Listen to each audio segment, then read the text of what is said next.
Bien, como dijimos hace unos minutos, estamos en presencia virtual, pero presencia al fin, obviamente, y con la palabra de Leonardo Caruana. ¿Qué tal, Leonardo? ¿Cómo estás? Buenas tardes. Hola, ¿qué tal? Buenas tardes, ¿cómo estás, Susana? Un saludo a todo el equipo de la audiencia. Bueno. Felicitaciones por el cargo, ¿no es cierto?, de concejal, por el, digamos, Encuentro por Rosario, que es un lugar nuevo. ¿Qué podés decir relacionado con Encuentro por Rosario? ¿Por qué ese título para la agrupación, digamos, ¿no es cierto?, si se la puede calificar de agrupación?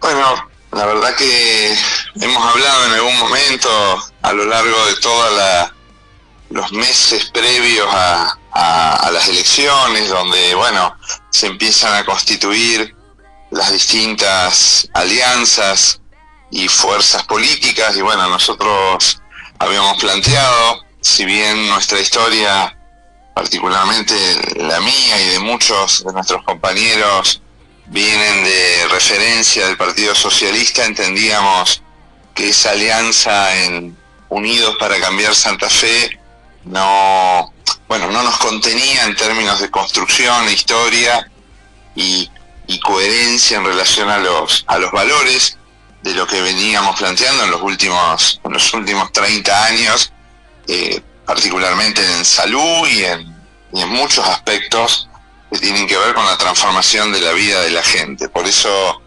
Encuentro por Rosario aglutina sectores del Partido Socialista, organizaciones sociales en el territorio, trabajadores, bueno, y distintas referencias que justamente no se encuentran en el espacio tradicional, y que no los contiene tampoco los dos bloques mayoritarios que fueron en disputa, y bueno, mucho menos, por supuesto, la construcción de la Libertad Avanza. Y por otro lado, Encuentro por Rosario está dentro de un espacio político mayor, que es el Frente Amplio por la Soberanía, que lo integran 9 fuerzas políticas. Muchas de esas fuerzas integraban antes lo que se llamaba el Frente Progresista Cívico y Social, el partido Sí, Pares, bases del Partido Socialista, el sector de Carlos del Frade, el sector, distintas alianzas que pudimos construir en conjunto, acordar y poder llegar a la Cámara de Diputados con 3 diputados provinciales, Carlos del Frade, Claudia Balaguer y Palo Oliver, y nosotros pudimos llegar al Consejo.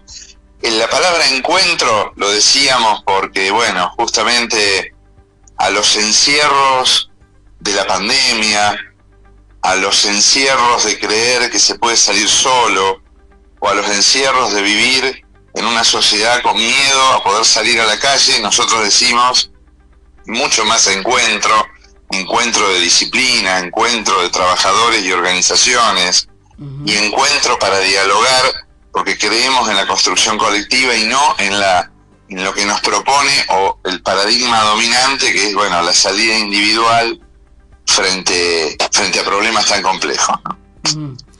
Leonardo, ¿qué opinás de las últimas palabras, más bien a través de redes sociales, ¿no?, de ex Twitter, ¿no?, del presidente Javier Milei?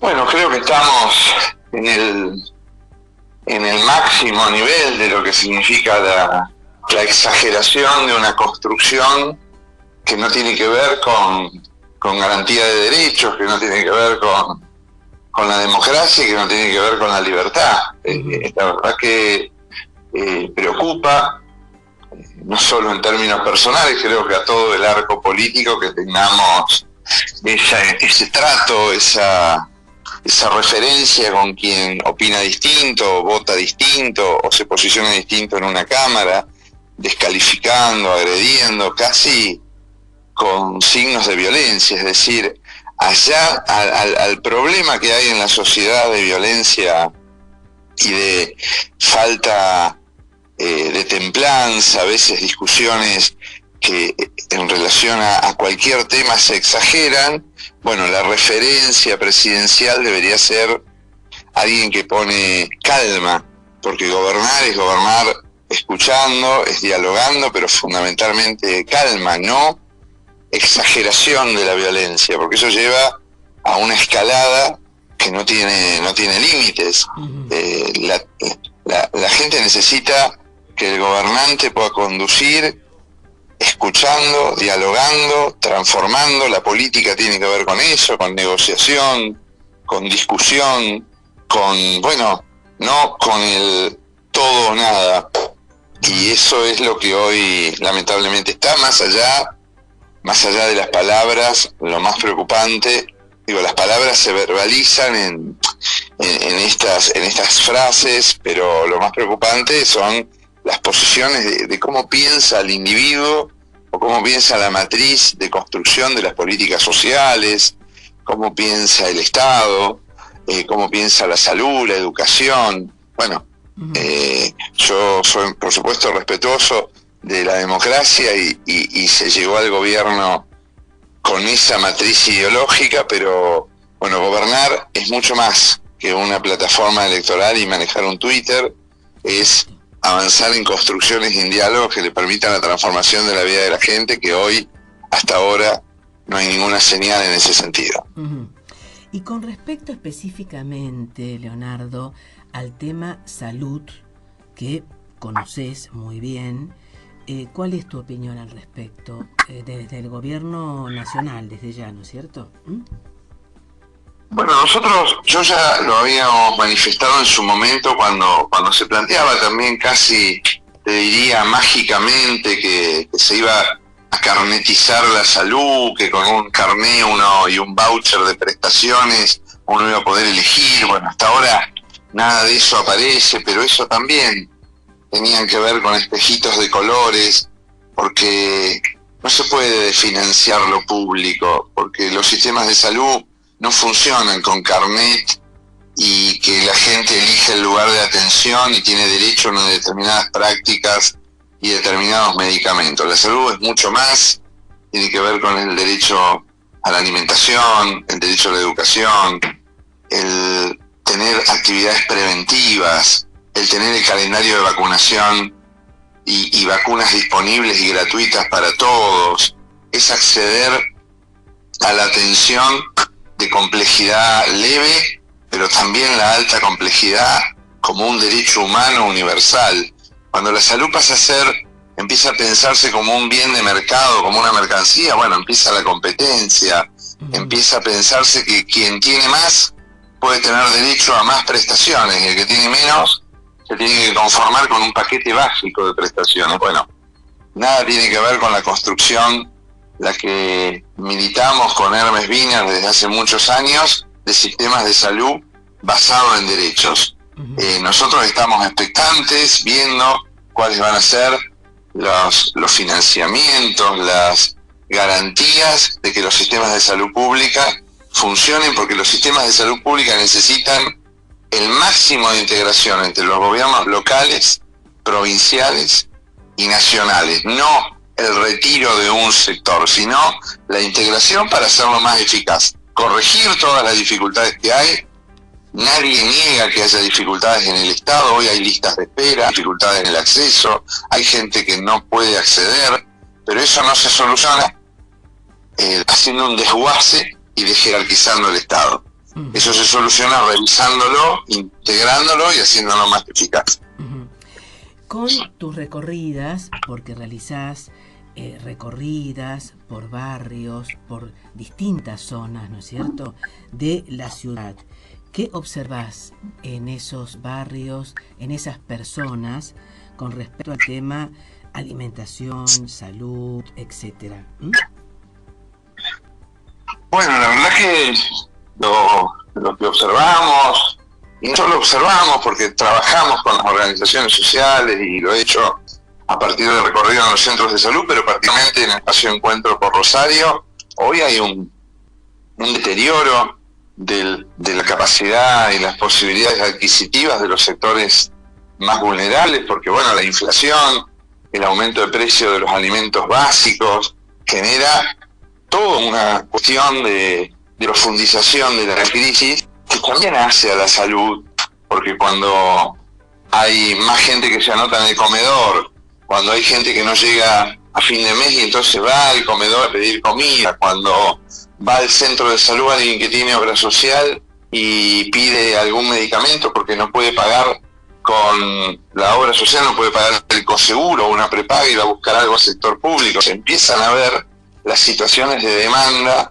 también las enfermedades se impactan más, porque bueno, hoy tenemos dengue, pero el dengue no se distribuye igualmente en la ciudad. Quienes tienen condiciones más estructurales, deterioradas, digamos, las condiciones de la vivienda, del agua, de la posibilidad de tener agua segura y tener condiciones sociales que puedan permitir el cuidado. Bueno, eso en algunos barrios no está, y en eso también vemos enfermedades que aparecen con mayor intensidad y golpea con mayor intensidad. Por supuesto que no, digamos, ninguno de estos fenómenos macroeconómicos, inflacionarios, devaluación, crisis, solo se manifiestan en ese terreno, se manifiestan en la vida cotidiana de las personas, como fue en los 90, como fue en las crisis, donde se deterioran a un escenario ya que venía deteriorado, se profundiza ese deterioro. Sí, vos mencionaste una enfermedad no menor, todo lo contrario, y que vos sabés perfectamente, como el dengue, y bueno, estas altísimas temperaturas que por otro lado estamos padeciendo ya desde, bien, estamos en la etapa estival, verano, etcétera, etcétera, pero son temperaturas muy fuertes. Entonces, justamente, ¿qué recaudos tendríamos que tener los que no tenemos? Bueno, un acceso, como bien vos lo resaltaste, bueno, con recursos muy grandes y poder estar manejándonos con aire acondicionado de un momento al otro, ¿no es cierto? Bueno, los cuidados dentro de todo lo que se pueda, digamos, nosotros hoy estamos atravesando una epidemia con el dengue que se manifestó casi durante todo el año en la Argentina, a diferencia de otros años.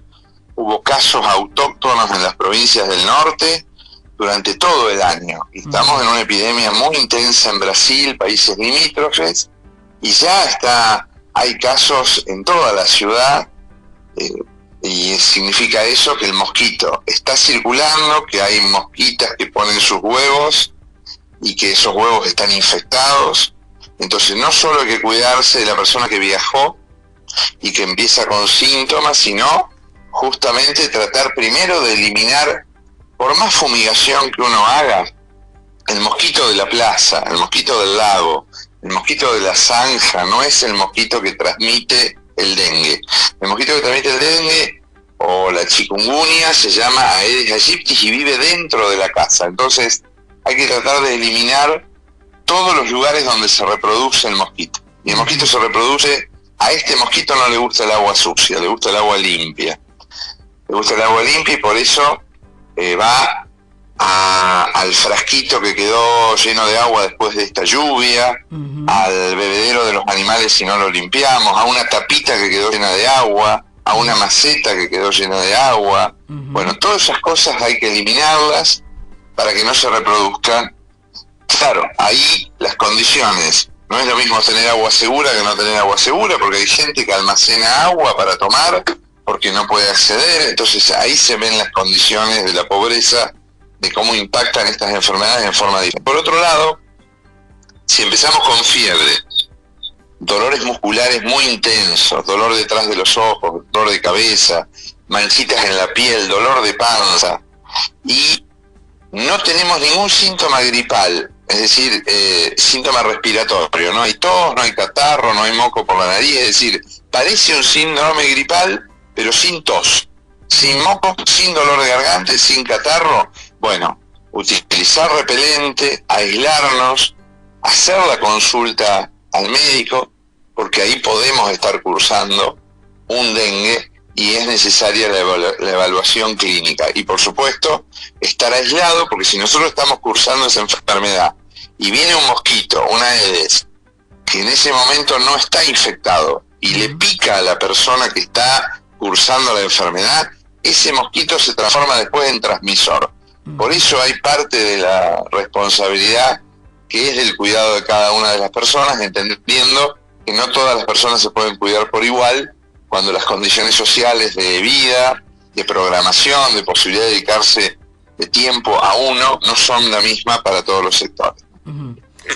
Bien, para ir, ya me quedé medio asustada, pero bueno, de todas maneras es muy importante dar este panorama, porque no es menor, todo lo contrario, ¿no es cierto? Y con respecto, y ya para ir finalizando, a el COVID-19, ¿hay casos, no hay casos, se han agudizado? ¿Qué es lo que se ve, Leonardo? Bueno, muy breve te comento, digamos, en realidad hay casos, los casos son leves, y eso es importante marcarlo, porque eso no es por un fenómeno natural, sino por la aparición de la vacuna, por la confianza que la población ha tenido en la vacuna, y es necesario seguirla planteando a través de los medios de comunicación, porque bueno, si bien hay casos de COVID, no se ven las internaciones, los casos graves, por eso es muy importante los refuerzos anuales, o cada 6 meses si tenemos factores de riesgo, y ese es el cuidado, es decir, de ser una enfermedad que saturaba los sistemas de salud, pasó a ser una enfermedad como parte, digamos, y es más, mucha gente creo que la debe estar teniendo, transcurriendo, sin diagnóstico, es decir, un cuadro de tos, dolor de garganta, fiebre, decaimiento, pasa a ser como un síndrome gripal, pero que se autolimite y que no genera mayores consecuencias. Por eso es clave acá la vacunación, por eso es clave acá reivindicar nuevamente, aprovecho porque hablar de la vacuna es hablar también de la Comisión Nacional de Inmunizaciones, de la ANMAT, de los laboratorios de producción pública, del CONICET, de todo lo que también se jerarquiza desde el gobierno en relación a lo estatal, como si todo eso fuese una cuestión que no tiene que ver con la vida de las personas. Y la verdad, cuando tenemos esas instituciones que investigan, producen, generan confianza en la población, en el hecho de lo que producen, se genera lo que se generó en la pandemia, que más del 95% de la población, a pesar de muchos discursos negacionistas, incluidos los de La Libertad Avanza, se pudo y se generó confianza y se vacunó. Bien, muchísimas gracias, Leo. Y bueno, si vos estás dispuesto, en otra oportunidad escucharemos tu palabra, y que siempre es bienvenida. Muchísimas gracias nuevamente. Gracias, muchas gracias, a disposición, un saludo a toda la audiencia. Muchas gracias. Breve pausa musical y continuamos en Abrir los Ojos.